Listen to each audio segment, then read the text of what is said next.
Samantala, inihahanda na po ang kasong illegal possession of firearms na isasampalaban sa magkapatid na Angel at Lottie Manalo at 30 iba pa na nahulihan umano ng matataas na kalibre ng baril sa isinagawang raid ng pulisya. May ulat on the spot si Maki Pulido. Maki?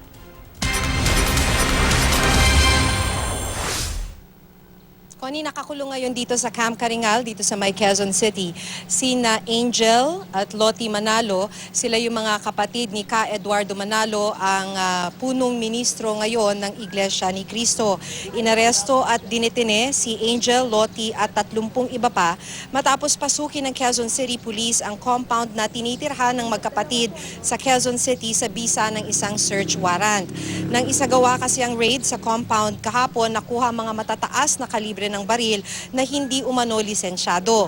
2 years ago, itiniwalag mula sa Iglesia ni Cristo ang magkapatid at iba pa matapos nilang akusahan ng korupsyon ang pamunuan ng Iglesia ni Cristo. Pero ayon kay Quezon City Police District Director Chief Superintendent Guillermo Lorenzo Eliazar, walang kinalaman ang isyong ito sa isinagawa nilang raid. Humingi raw sila ng search warrant mula sa korte matapos magkaroon ng putukan sa pagitan ng mga gwardya ng compound noong February 27, bandang alas 3 ng hapon noon. Pagpasok daw ng mga pulis kahapon sa compound na tinitirhan ni Angel, pinaputukan pa ang mga pulis, 2 ang sugatang pulis, ang isa nasa kritikal na kondisyon. Inaresto raw lahat ng mga occupants ng bahay, 32 in total ito, Connie, matapos matagpuan ang mga hindi lisensyadong baril. Hinahanda na raw ang kasong illegal possession of firearms na isasampa laban sa mga suspect. Hindi namin iniisip kung sino man sila doon, di ba? It's a simple police operation. Inuli dahil sa search warrant, service of search warrant because of illegal possession of firearms. It so happened that during the service of search warrant, meron nagpaputok from the inside na nasugatan yung 2 pulis natin. Ang assumption doon ganon. And then, it's up to them to present documents na license yun. But initially, based on the information given to me by the investigators, these are unlicensed firearms.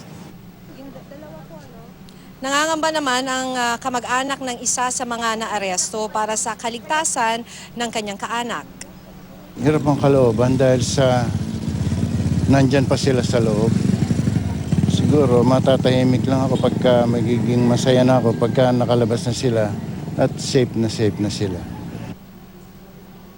Nasama sa mga inaresto ang 2 bata, yung isa around 4 years old at yung isa naman ay around 6 years old daw.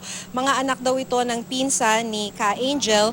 Ito-turn over sila sa mga kamag-anak ngayong umaga at sinusubukan pa naman nating kunin ang pahayag ng Iglesia ni Cristo.